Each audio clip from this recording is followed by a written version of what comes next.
bem-vindo a mais um programa Reflexões e hoje nós estamos com o jornalista Rodrigo Wolff Apoloni, que além de jornalista ele tem uma formação muito interessante. Ele é um mestre de Kung Fu, ainda que ele não goste de ser chamado desse modo, né? É verdade. Mas ele é mestre de verdade porque ele fez mestrado em ciência da religião e doutorado em sociologia, o que traz uma profundidade na visão do jornalista. Então, eu vou conversar com ele hoje e trazer para vocês as histórias interessantes que tem ligadas a artes marciais. Podemos começar? Lógico, vamos começar. Então, observar um jornalista que fala com leveza dentro de uma condição onde o jornal é exigido a estar falando fatos e todas as situações que nós vivemos na economia, na política, faz de você um jornalista muito diferente. Para mim foi muito gostoso poder ler os artigos que você faz na Gazeta do Povo. Você pode falar sobre isso? Quais são os temas que têm te interessado recentemente? Bom, primeiro eu queria agradecer o convite, não esperava e ficou bem feliz.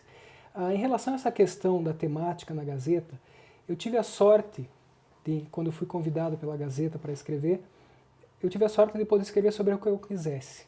Então eles depositaram uma confiança e disseram, olha, você escreve, você é responsável pelo que você escreve, então escolha os temas e vá.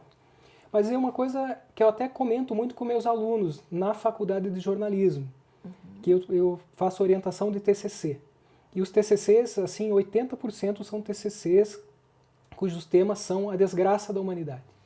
Então é o pobre, é o miserável, é a doença. E eu digo para eles que, pelo menos é a minha visão da coisa, que a beleza que é o revolucionário no mundo. Então, em vez de trazer a feiura é o conhecido, né? Infelizmente, na nossa realidade. Então, que procurem trazer a beleza ou trazer esse olhar diferente que traga uma reflexão. E se for para estabelecer uma crítica, isso é uma coisa que eu faço, que eu procuro fazer nas minhas crônicas. Se é para estabelecer uma crítica, fazer uma crítica elegante, né? E nesse momento, e até por uma opção pessoal, eu não vou ficar me afiliando ao time A ou ao time B, até porque para poder ter uma visão crítica maior, mais ampla, eu preciso ter uma visão mais complexa e mais afastada, né? E mesmo assim, às vezes você escreve sobre a coisa mais inocente do mundo e você toma pau de todos os segmentos políticos, né? Porque cada um faz a sua leitura também, né? Então, daí, nesse sentido, é importante ter a própria posição e estar falando sobre verdades ou posições que se acredita. Né? Sim. Eu tive lendo um dos teus artigos onde você trazia o olhar do estrangeiro dentro do próprio país. Eu achei isso muito interessante, porque nós temos aqui uma diversidade, uma cultura muito rica, né? E muitas vezes a minha origem, ao perceber uma diferença, pode estranhar ou apreciar. E nisso você me trouxe uma observação de como que o olhar do estrangeiro ele é curioso, ele é apreciativo, ele vai destacar o que é o melhor. Era uma viagem que você estava fazendo? Foi, exatamente. Foi uma viagem para Vitória, que é a cidade onde vivem os pais da minha esposa. E a gente teve lá a procissão do São Benedito, que é uma procissão que acontece desde o século XVII. Ela é minúscula, inclusive porque os locais não valorizam tanto, né? Mas muito interessante, muito interessante. Essa crônica, lógico, a gente muitas vezes relata a emoção que sentiu, aquela empatia, o estranhamento, né? Mas também faz parte de uma, vamos dizer assim, de uma estratégia pessoal, se posso falar nesses termos, até de valorização um pouco do nosso cenário. Independente de questões do momento político, o que eu percebo, e inclusive de pessoas muito próximas, existe uma crítica ao país, e não se trata da crítica ao poder público, é uma crítica ao país, é uma síndrome de vira-lata. Então parece que tudo que existe no Brasil muitas vezes é ruim. É como se autodepreciasse. Né? Exatamente, parece que faz parte da identidade brasileira falar mal de si mesmo. Né? E de repente também foi uma forma de trazer a atenção para um Brasil que está lá, que é bonito, que tem, evidente, todas as idiosincrasias que a gente vive, né? Só que não é feio. Isso também faz parte um pouco desse olhar diferenciado, penso eu, em relação ao real. Né? As desgraças estão aí. É aquela coisa do budismo, né? A primeira flecha, a segunda flecha e assim por diante. Então eu penso que é um pouco por aí. Esse olhar do estrangeiro foi mais um olhar de beleza, porque eu vi beleza ali. Mas o que me chamou a atenção é, quando a gente vê a questão de um olhar estrangeiro, a gente se posiciona num aspecto cultural. E aí é curioso que você tem um estudo muito profundo relacionado às artes marciais. Não apenas um estudo, mas também uma experiência, uma vivência. Que, pelo que você me disse, é 31 anos de Kung Fu. 31 anos esse ano, de Kung Fu e Tai Chi. E aí é interessante, porque é uma outra cultura, né, dentro da nossa cultura. Então, como é que foi esse contato que você teve com o Kung Fu? De onde ele surgiu e como que é estrangeiro mesmo? Ou passa a ser quase que a tua própria cultura? Certo. Como que é isso? Não, eu comecei bem cedo. Eu era apaixonado desde muito cedo pelos filmes de Kung Fu. Né? Tem uma coisa ali do início dos anos 70, o seriado do Kung Fu. E de repente apareceu em Curitiba uma primeira academia de Kung Fu, né? Que inclusive existe até hoje, é a minha academia de formação. Né? E eu achei aquilo o máximo. Falei, é isso que eu quero. Eu nem sei direito o que é isso, mas eu quero. E eu comecei, vai se explicar, né? Em termos energéticos e espirituais, de onde que vem tudo isso. E comecei em 84, já tinha esse apreço antes, e de 84 para cá eu não parei. Né? E inclusive me formei, me graduei professor e assim por diante. Né? Hoje você dá aulas de Kung Fu? Dou aulas de Tai Chi Chuan e dou aulas de técnica de espada reta chinesa, que é uma coisa pouco comum no Brasil. Né? E, bom, mas voltando então, né, sobre essa questão do estrangeiro e da arte marcial, eu acho que tem uma coisa muito interessante, penso eu. Tem um autor, um filósofo que eu gosto muito, chamado Georg Simmel. O Simmel, ele tinha essa questão, ele era um judeu alemão do final do século XIX. Então, pelo fato de ser judeu e de ser alemão, ele estava na fronteira de dois mundos. Então, ele conseguia ser estrangeiro em relação a um, e nativo em relação a um e estrangeiro em relação ao outro ao mesmo tempo, como se ele tivesse com um pé num lado e um pé no outro. Então, na vivência da arte marcial, não ser chinês pode ser uma vantagem nesse caso. Por quê? Porque eu consigo ter um pé aqui e um pé lá.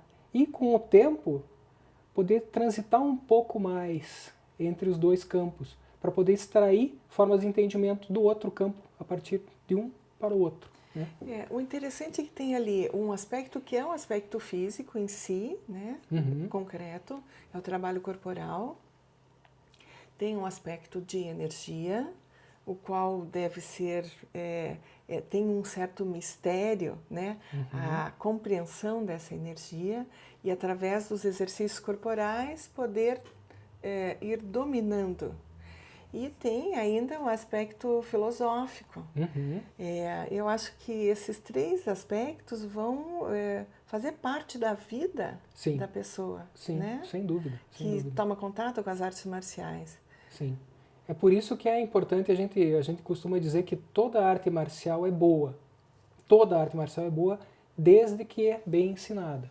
Né? Sim. E é claro, o compromisso de um professor é muito grande. A responsabilidade dele é muito grande. Então a gente procura fazer o melhor. Inclusive sendo honesto, né? Porque uma arte marcial como o Kung Fu, você tem centenas de técnicas. E dessas centenas de técnicas, um bom professor, se ele conseguir dominar algumas dezenas de técnicas, está muito bom. Então você tem que ser honesto. O aluno pergunta, olha, para que serve isso? Eu não sei. Vou me informar. Assim. Né? Isso faz parte. Simples assim. Porque não adianta... Não precisa saber tudo. Né? Faz assim, faz assado, gira desse jeito. Não. Né? Então a gente vai aprendendo dessa forma. E nesse sentido você tem contato, muito contato com alunos e acompanha a vida deles. Sim. Me parece que você tem um contato grande com os jovens, né? Tem. Orientando jovens, Sim. tanto no jornalismo quanto no Tai Chi. No Tai Chi. Uhum. É isso? É isso. Mas aquela coisa, né? A gente orienta, mas a gente dá muita risada também. Não é aquela coisa assim, aquela hierarquia muito pesada, porque isso também é muito chato, né? Na China tem uma hierarquia. Olha, hoje em dia, se a gente considerar depois de 1949, quando os chineses, né, os comunistas chegaram ao poder, a coisa mudou muito. Mas existe, o fundamento da cultura ele é confucionista, então existe muito forte. E no contexto da arte marcial também, né? Mas a coisa ela tende a se modernizar, né? Porque senão o que acontece? Quando eu comecei a treinar arte marcial, os treinamentos eles eram muito mais pesados do que são hoje. Porque se eu pegar um aluno de hoje em dia e aplicar aquela carga, não fica. Então, inclusive aí a gente vê ele como... vai embora, né? Vai embora, porque aí a gente vê como... Ele vai para a internet. Vai para a internet. A história, as ofertas do mercado e o próprio mercado regulam a própria arte marcial, né? Isso faz parte, não é tipo, meu Deus, o cara, né, o mercenário do Kung Fu, não. Faz parte. Você tem que adequar a tua prática ao teu tempo, né? E os alunos permanecem e se graduam? Eu comecei o meu trabalho, vamos dizer assim, dentro de uma escola que seja né, da minha própria escola, com relativamente pouco tempo. Mas a graduação no Kung Fu, ela normalmente é muito longa, né? Sim. Para você se formar, eu levei 13 anos. Não é uma coisa que se leve 3 anos, né? Sim. Tem gente que leva mais tempo. Então, e você continua em contato com a academia de origem? Totalmente, totalmente. Somos muito amigos, inclusive. Mas é que nem em casa assim, você sempre tem um quarto na casa dos seus pais, né? Mas você tem a sua própria casa, lindo. né? É assim, mais ou menos por aí. Então, nós vamos passear agora um pouco pela comparação das religiões, que é um estudo que você tem feito, né? Inspirado nas artes marciais, te fez fazer uma dissertação. Foi. Então você foi buscar as origens do Kung Fu. E você podia falar um pouquinho sobre isso. Legal. Bom, a questão nasceu do seguinte, eu tinha um estranhamento, já quando eu tinha bastante tempo de prática de arte marcial, e o nosso estilo de Kung Fu, ele tem como matriz o mosteiro budista de Shaolin. É um mosteiro da província de Henan, né? Muito antigo, ele tem 1500 e poucos anos. Uau! E ele foi instalado em 495 depois de Cristo. E uma coisa que me incomodava era você ver um estilo de Kung Fu, quer dizer, o estilo de arte marcial, a arte de matar o outro, né? Nascido no contexto de um berço budista. Então isso me motivou, né, a tentar entender como monges budistas que têm como primeiro preceito a não violência, fazer o uso da violência muitas vezes com uma alegria feroz, né? E aí é que eu fui estudar, né? Fui para São Paulo, entrei em contato com o professor Frank Uzarski, que é um super especialista, e ele, como também é uma pessoa assim que tem uma visão mais ampla das coisas, ele disse, não, venha fazer, né? Então o mestrado foi em Ciência da Religião, tomando como base o entendimento desse nascedouro budista do Kung Fu e a transplantação dos valores religiosos do Kung Fu para o Brasil e como que foi feita essa releitura.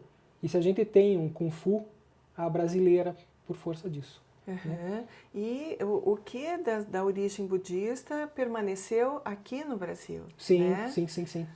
Aí você chegou a identificar os pontos? Veja só, a gente tem, o que permanece do budismo é muito da iconografia. Né? As pessoas, os alunos, eles não aderem, eles não são aderentes. Por exemplo, os votos budistas, não matar, não roubar, sexo impróprio, não mentir, isso permanece? Isso faz parte da filosofia. Eu diria assim, que o Kung Fu, mesmo o Kung Fu nascido em Shaolin, ele traz valores que são da religiosidade popular chinesa. Sim. Que é uma religiosidade que ela é fusional, então ela soma valores do budismo, do taoísmo, do confucionismo e de um pensamento mágico. Então tudo isso aparece, mas de uma forma muito difusa, né? Então, quando eu digo assim, iconograficamente, eu treino Kung Fu há 31 anos. Há 31 anos que eu corto cabelo com máquina. Né? Que é uma referência indireta à questão. Né? E você vê na academia, os altares de culto aos antepassados, que é uma coisa do confucionismo, com elementos do budismo, também com Budas, coisas assim. Nós temos uma placa votiva que soma elementos do confucionismo, do taoísmo, do budismo, né? E junte-se a tudo isso a distância cultural. Então eu tenho uma placa com 84 ideogramas. Os alunos não sabem ler chinês. Então a gente até fez uma tradução direitinho, só que a reinterpretação é que é o grande barato da coisa. Então a religiosidade ela é mais fusional ainda, porque eu trago meus valores cristãos ou da Umbanda, né? E assim a coisa. E o mais legal, e eu acho que isso é muito típico da nossa cultura brasileira, que é sensacional, é que tudo funciona muito bem. O brasileiro acolhe, né? É.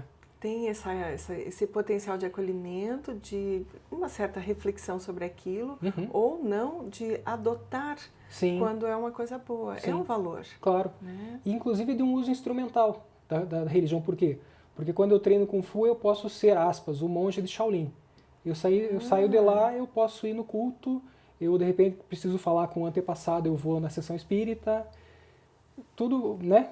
Tudo dou banho de chá no Buda. Isso. E tudo funciona. E né? as festas budistas, e daí participa das festas, ou toca tambores. Né? Exatamente, tudo funciona bem. Então, nós vamos interromper um pouquinho para continuar daqui a pouco. Eu gostaria de falar contigo sobre o aprofundamento que você fez na comparação entre as religiões, quais são os aspectos e os valores. Certo. Nós já voltamos.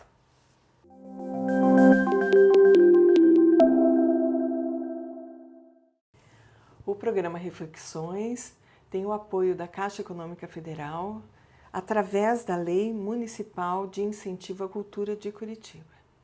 E nós estamos conversando com o Rodrigo Apoloni, falando sobre artes marciais e como que tudo isso inspira o jornalista que é um construtor de paisagens. Então, o que nós observamos e nós apreciamos muito é a multifaceta do profissional. Um profissional que é formado com muitas visões, com muitas experiências em esportes, experiências em línguas, em outras culturas, e isso nos agrada muito. Então, você poderia falar sobre o multipluralismo? Vamos dizer assim, uma plurissubjetividade, né? Sim. A possibilidade que a gente tem hoje de ter diferentes papéis, né? Se a gente voltar no tempo e fizer uma leitura, por exemplo, dos sobrenomes, você vai ver o quanto as pessoas antigamente estavam presas a uma determinada função, né? Sim. Né? Então, ligadas a Schneider, né? Schneider é costureiro, blacksmith, que seria um forjador de armas, coisas assim. E hoje em dia não. Hoje em dia você pode ser mais do que uma coisa, né? E eu acho que ao longo do tempo eu procurei me pautar por aí, mas não dentro de uma estratégia. A coisa foi acontecendo, né?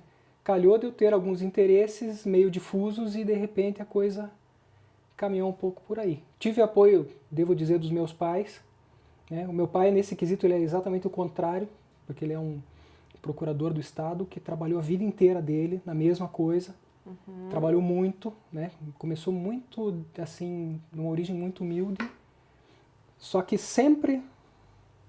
E você veja só, uma geração permite a outra fazer. Então todo o trabalho que ele teve me permitiu, às vezes, deixar ele até meio confuso nesse quesito. Pô, mas você, o que você faz, né? E ele é uma pessoa do século XX. Né? Ele está com 85 anos agora. E ele é total descrente. Ele assim, descrente não no sentido ruim da coisa. Ele é um descrente crítico. Então ele é anticlerical. Eu até brinco, eu digo, pô, papai, você é filho do Freud e do Marx.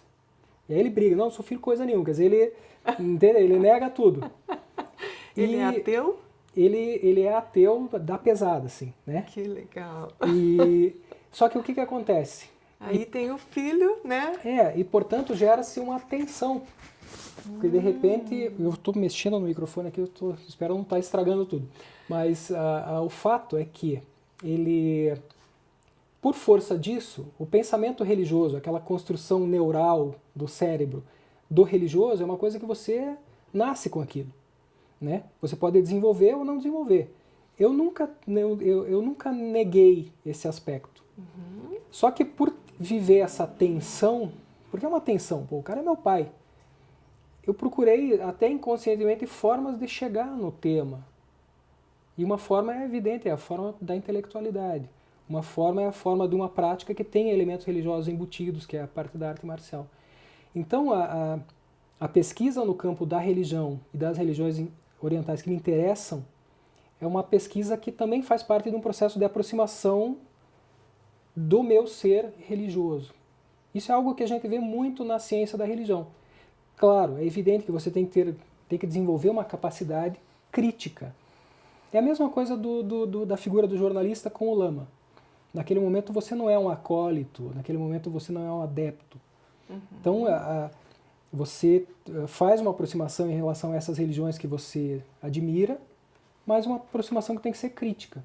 Isso é o mais importante, né? Vamos dizer assim, manter a estima. Você se aproxima do objeto de pesquisa por quê? Porque você tem estima por ele. Você não pesquisa aquilo que você não gosta, aquilo que não te chama atenção. Quando você é adepto daquela prática, você muitas vezes se funde com o objeto. Então, é a mesma tensão. A distância, o distanciamento necessário para poder falar com clareza e comunicar os elementos daquilo, né? Porque senão acontece um problema. Na minha época de mestrado em São Paulo, na PUC, a gente teve um caso muito curioso de uma das acadêmicas que foi estudar budismo tibetano e o seu ingresso na classe média paulistana. Perfeito. A uma certa altura do campeonato, ela, vamos dizer assim, aderiu institucionalmente. Ela fez os votos, etc. E a pesquisa, ela deu uma infletida, e aí gerou um problema. Porque aí você não vê vamos dizer assim, a túnica puída do monge. Tudo é perfeito. E nem tudo é perfeito, né? Então, a minha aproximação com a questão da religião passa um pouco pelo intelecto, nesse sentido de diálogo com a crítica. E aí você tem uma possibilidade de aprender sem se neurotizar nem de um lado nem do outro, né? E a coisa caminha um pouco por aí.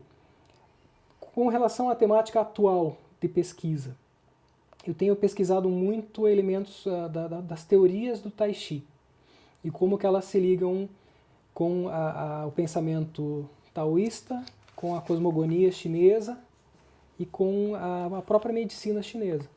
Você disse que são 3 vertentes?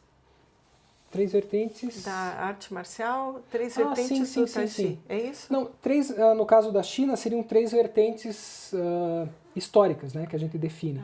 Sim. Você tem uma prática marcial chinesa que nasce no exército, que não é exatamente uma arte marcial, que são artes de combate, são práticas de combate. Você tem a arte marcial que surge no contexto de famílias, de clãs. Sim. O Tai Chi nasce daí. É por isso que você tem os 5 estilos clássicos de Tai Chi. Yang, Shen, Yang, Wu e Sun são estilos de família, que depois saíram das famílias e ganharam o mundo, né? E você tem também a arte marcial associada à praça, ao circo, à rua, né? Então a arte marcial propriamente dita, ela nasce dessa soma de coisas. A arte marcial que era praticada pelos clãs e a arte marcial de rua. E aí o Tai Chi, dentro disso, né? Nós podemos dizer que o Tai Chi é uma interpretação do Kung Fu? Não. O Tai Chi é uma forma de Kung Fu. Tanto que a gente diz assim, Tai Chi Chuan. Essa terminação Chuan em chinês significa punho. E punho é uma forma simplificada de você dizer forma de luta. Com pernas e braços e cabeça e tronco e membros e tudo, né? E Tai Chi é a dinâmica dos opostos que gera o universo dentro da cosmogonia chinesa. Então o Tai Chi Chuan tem isso, né? E o Tai Chi é aquilo que a gente chama de uma escola interna de Kung Fu. Você tem escolas externas que são baseadas em Shaolin e você tem escolas internas que são baseadas no taoísmo. Externo a gente chama de Wai Jia, quer dizer, a casa fora, e interna chama-se de Nei Jia, a casa dentro, Jha quer dizer casa ou família, né? E também pode ser, né, mundo interno, mundo externo, sim, né? sim.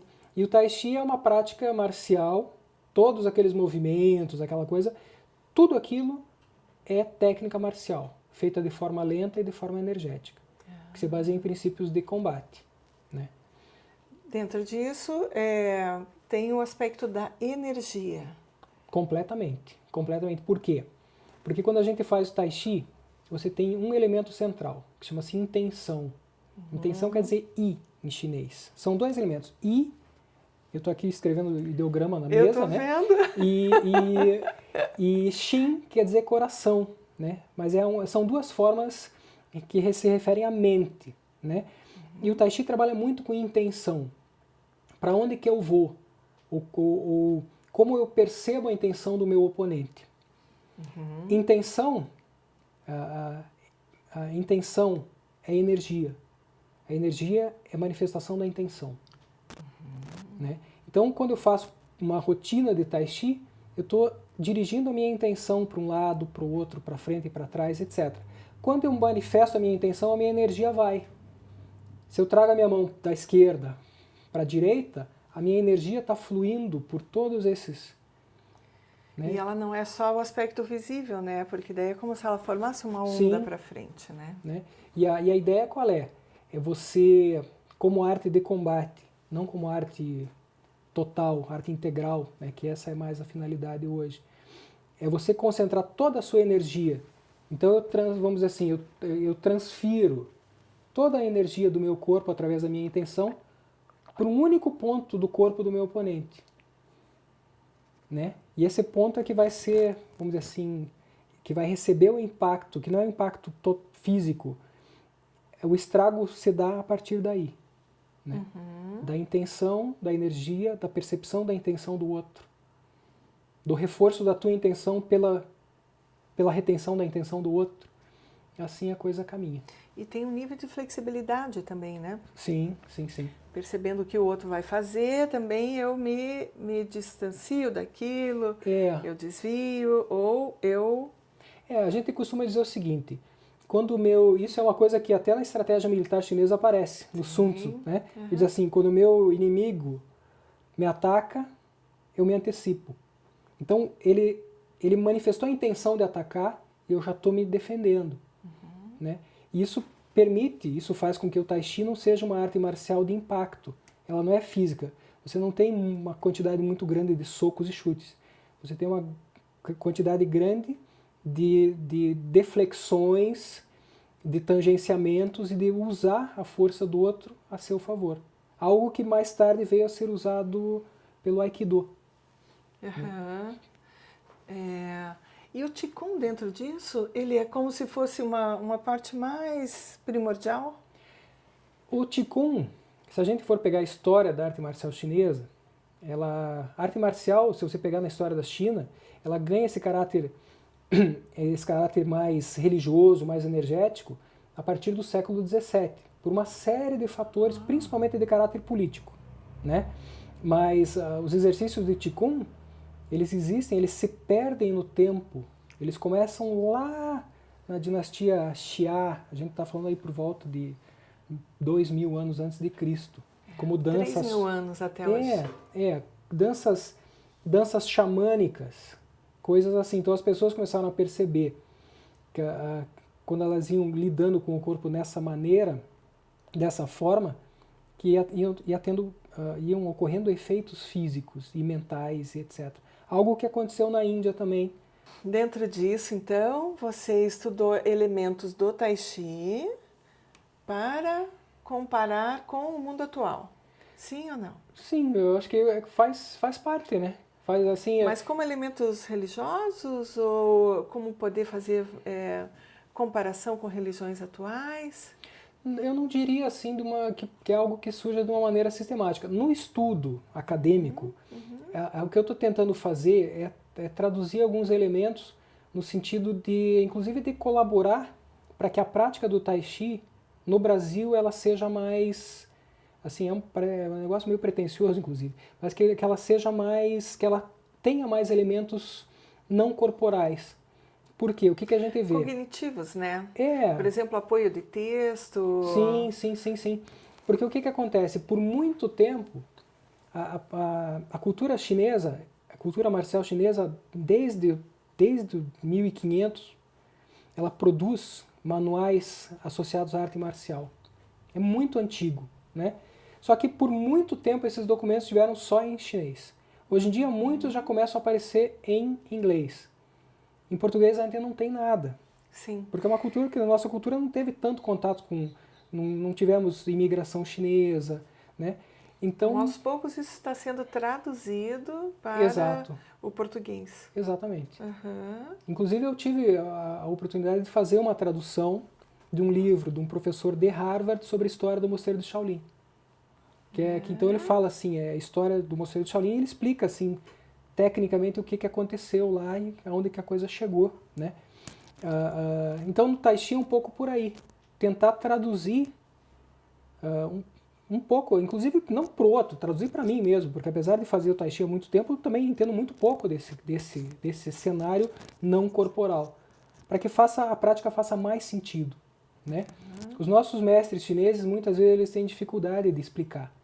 Primeiro, por quê? Porque você traduzir conceitos como Tao ou Qi é muito difícil. Tem complexidade, né? Nós não temos palavras em português que deem conta da grandeza de uma palavra chinesa. Sim, né? E fora esse o fato de que esses mestres, pelo fato deles serem nativos daquela cultura, muitas vezes as informações são naturalizadas. Então eu pergunto, mestre, como? Aí ele vai te dizer, não, mas como que você não vê? Porque é tão natural para ele que é difícil transmitir, como existem certos valores da nossa cultura que a gente tem dificuldade de transmitir justamente por serem tão óbvios, né? Que a gente não consegue se distanciar deles para poder ensinar. Nós vamos dar uma paradinha aqui para finalizar daqui a pouco. Espere só um pouquinho para conversar mais conosco.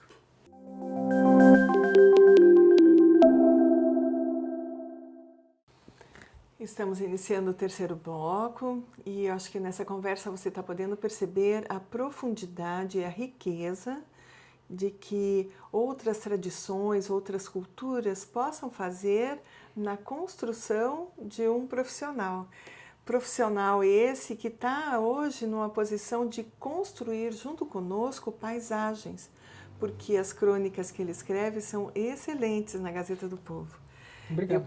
Eu percebo nisso assim, leveza, brincadeira e ao mesmo tempo profundidade, novas palavras. Por exemplo, eu vi uma reportagem sobre os androides e a robótica. E como designer eu tenho uma visão sobre a robótica, né, no aspecto funcional, e você trouxe quase que uma humanização dos androides. Falou inclusive de empatia. Foi. Como que foi isso para você? Foi uma questão muito interessante. Eu tive a oportunidade de assistir um filme sobre um laboratório que produz androides. Na verdade, androides seriam animaloides, vamos dizer assim, porque eles ainda estão produzindo quadrúpedes, né? Uhum. Que serão utilizados, infelizmente, com fins militares. Né? Tem uma ideia já há muitos anos, né, de futuro, tipo Blade Runner, né, de androides muito semelhantes aos humanos. E eu acho que ali você fez um contraste, né, que isso ainda não acontece. Mas vai acontecer, imagino eu. Né? Eu imagino que sim. E aí teremos um problema, porque um dia que o androide quiser entrar numa igreja e quiser ser batizado, e daí? Né? Mas isso aí dá muitas entrevistas, né? Sim. Mas essa questão da empatia me pareceu muito interessante pelo fato de que esses construtores, que são financiados pela Agência de Segurança dos Estados Unidos, quer dizer, tem muito dinheiro, eles produziram uma série de animaloides, vamos chamar assim, porque não são figuras humanas, né? Sim. São até bem parecidos, né, com cachorros ou cavalos. Ou assim, antílopes, tem um que tem um corpo que lembra de um guepardo, que é justamente para ser mais veloz e assim por diante. E o muito interessante é que eles se movimentam de tal forma que a uma certa altura do campeonato eles ficam circulando e ficam erraticamente caminhando pelo laboratório até que chega um cientista e dá um chute na lateral E o bicho, ele dá uma desviada, ele abaixa e você pensa, puxa vida, pô, por que você chutou o infeliz do bicho, né?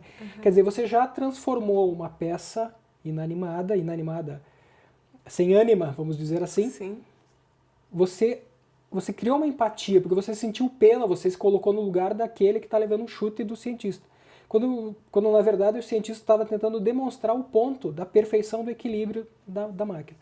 Então isso me chamou muito a atenção, porque se eu consigo construir empatia com um animal, ou seja, a empatia já transformou o robô no animal, né? Com essa criatura, né? Você imagine em 20, ou em 30, ou em 50 anos, em momentos em que essa tecnologia estará muito mais avançada. Então, limites como os colocados pelo Blade Runner, quer dizer, teremos outras questões na sociedade do futuro. Né? Éticas, inclusive. Éticas, claro. Né? O que eu achei interessante, assim, eu estou chamando o Rodrigo como um cunhador de palavras. Então, ele vai trazendo conceitos de algo que, a princípio, parecia que não tinha nada a ver, e ele vai unindo as coisas. Então, uma das coisas que eu percebi é a arqueologia doméstica. Quem é que pensa desse modo sobre os seus objetos em casa? E esse é uma outra crônica que eu achei bem interessante, que faz a pessoa olhar para o seu entorno e aquilo que ela mesma compôs, né? E essa crônica foi um caso interessante, que foi justamente um relógio que eu encontrei e que eu fiz ele funcionar, só que depois que eu descobri por que ele estava guardado tanto tempo, porque ele fazia um barulho miserável, né? Então eu deixei a corda acabar e escondi ele de novo, né? Então a coisa é mais ou menos por aí. Mas no que respeita a essa questão de criação de expressões ou de usar palavras estranhas ou difíceis, claro que isso pode gerar um certo senso de hermetismo. Eu não leio aquele cara lá porque ele usa umas palavras que eu não conheço. No entanto... Não senti isso, eu senti interessante, eu senti curiosidade de querer entender o que será que ele está querendo dizer aqui. Não, mas é bom, esse é o objetivo. Por quê? Porque se você tem um espaço no qual você pode criar estranhamento, pelo menos é assim que eu vejo as coisas. Se eu tenho essa possibilidade, eu vou criar. Então fica uma coisa mais, muitas vezes, mais romântica, né? Uma coisa até meio burlesco, aquela coisa assim, porque justamente você vai tratar do diferente. Inclusive isso tem a ver com os próprios temas. Né? Eu não sou um especialista em política, então eu não vou me meter a fazer análises políticas porque eu vou tomar pau. E quem que gosta de sofrer? Ninguém gosta de sofrer. Né? E se tem pessoas mais gabaritadas do que eu para falar desses temas, eles falem. Né? Como eu não sou um especialista em nada, eu tenho pequenas especialidades em um monte de coisa. E ali, é nessa soma que eu construo as minhas crônicas. Eu chamo isso de riqueza. Né? É um enriquecimento do solo, onde tem muitas sementes que podem surgir quando a gente permite dar espaço para isso, coloca sol e rega. Sim. Né? Você pode, vamos dizer assim, escavar. Você tem vários sítios possíveis e você pode, se você quiser, escavar um deles. E o que eu acho legal é que isso possa atrair aos jovens. E que é uma das questões que nós estamos falando. Na internet é tanta informação, tantas possibilidades, né? E um tanto de falta de tempo para olhar, para observar. Então, isso faz com que o jovem esteja com respostas muito automatizadas. Né?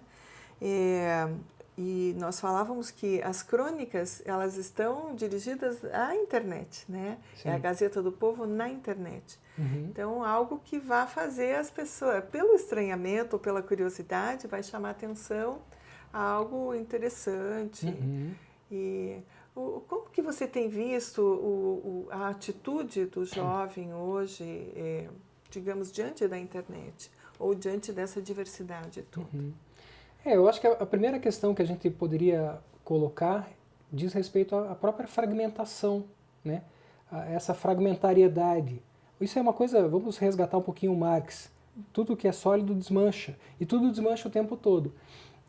Como que isso chega à cabeça dos jovens, né?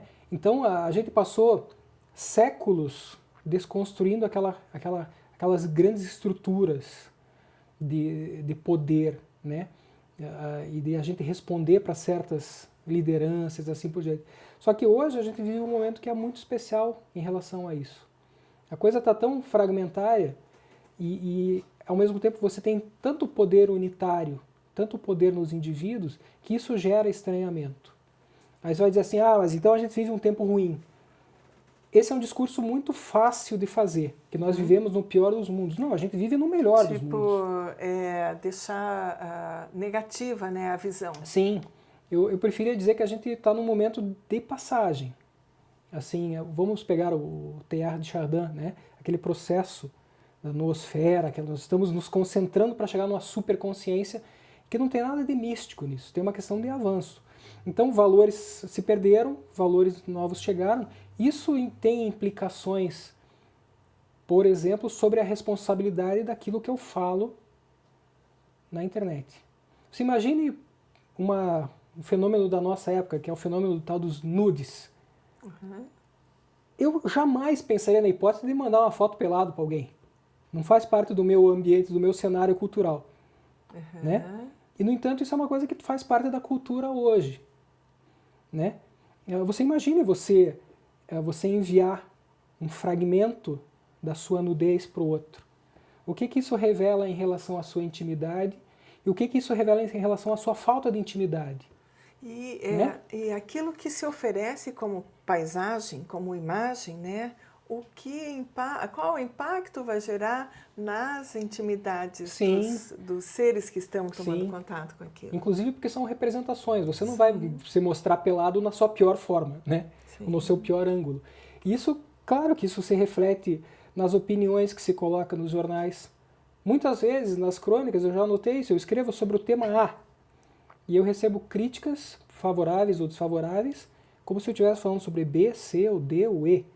De repente eu falei sobre tudo isso e não tinha me dado conta, mas então a gente nota como esse tempo de interação é interessante, inclusive porque ele gera a necessidade de você se expressar. Eu tenho que comentar. E como a gente vive num tempo muito ácido... Parece que a liberdade está nisso, né? Eu me expresso. Exato. Eu dou a minha opinião em tudo. E muitas vezes essa opinião não é gentil. Sim. Falávamos de uma pessoa que tem um comportamento na vida social e que na internet ela muda o comportamento. Sim. Esse caso é um amigo, ele é uma pessoa muito querida, e ele é uma pessoa muito querida mesmo, é um querido. Só que na internet ele vira um monstro. Então a gente diz, não, mas então na internet de repente ele, na sua privacidade, com a porta aberta ao público, ele se revela. Não, eu acho que ele seja de fato um querido. Na internet é que ele não consegue expressar isso. Né? Algumas pessoas, às vezes por e-mails, você percebe como a pessoa escreve um e-mail, de repente num tom imperativo, e quando chega para conversar se espera uma coisa, não, mas peraí. Quer dizer, temos uma questão que se relaciona com sujeitos também. Né? E só que eu acho que esse é um momento, voltando ao Teilhard de Chardin, se a gente sobreviver a esse momento, maravilhoso. Se a gente não sobreviver, começa tudo de novo. E eu volto à importância de expressar visões de mundo, né, que sejam inspiradoras. E sempre observando que nós somos espelhos, né? Sim. E tudo aquilo que vai aparecer como uma resposta, são respostas de espelhos internos, né? Sim. Então, tudo que nós estamos podendo tomar contato hoje com a internet, seja nas expressões maravilhosas e potenciais ou expressões agressivas, negativas. De ódio. Né? Isso só revela mundos internos. Claro. Né? E só que a gente não precisa dar sequência. Não preciso dar sequência àquilo que o outro está me propondo. Isso vira novamente um tai chi. Não Totalmente. É? Totalmente. Ou seja, a gente percebe uma intenção E aí a gente pode dançar com isso, né? Fazer uma resposta sem se deixar levar por aquilo. Né? Isso não é fácil, né? Não. E você como professor, na sala de aula, como é que você tem sentido isso? Com os mesmos jovens. Como professor universitário, a gente percebe muito essa tendência à crítica, né? E é uma infelicidade que o nível de leitura hoje seja mais baixo. Não digo que ele seja mais baixo, mas ele também é vítima dessa difusão. Porque a gurizada, provavelmente fazia algumas gerações que não lia tanto e que não escrevia tanto. Só que por força da mídia, internet, os textos lidos são curtos e os textos escritos são curtos. Então a possibilidade de profundidade é menor. Isso se reflete nos discursos, isso se reflete nos diálogos, isso se reflete inclusive nas brincadeiras. Eu vou te dar um exemplo que é até esdrúxulo, mas que relata um pouco isso, revela um pouco esse aspecto. Eu escutando uma aluna conversando com a outra, diz assim: nossa, mas como você está magra? Você está fazendo a dieta do crack? Veja o grau de selvageria e ao mesmo tempo o grau de humor em cima de um tema que a gente se apavora. E a outra riu. Entendeu? Quer dizer, são tempos formidáveis. Ou seja, tranquila, né? Ela até não se ofendeu com aquilo, quando em outros tempos isso seria uma ofensa. Seria péssimo, né? Então você vê que vivemos tempos muito interessantes. Né? Mas lógico, tem a ver com o quê? Com a velocidade, tem a ver com a redução. O que virá depois do Twitter? Quantos caracteres terá a rede social do futuro? Né? Assim, a gente termina, você vê que louco. Isso também tem a ver com o Tai Chi e com o taoísmo, porque a coisa começa do zero, se estende às palavras, né? Zero, símbolo, palavra. A gente está voltando da palavra para o símbolo, do símbolo volta para o zero. Né?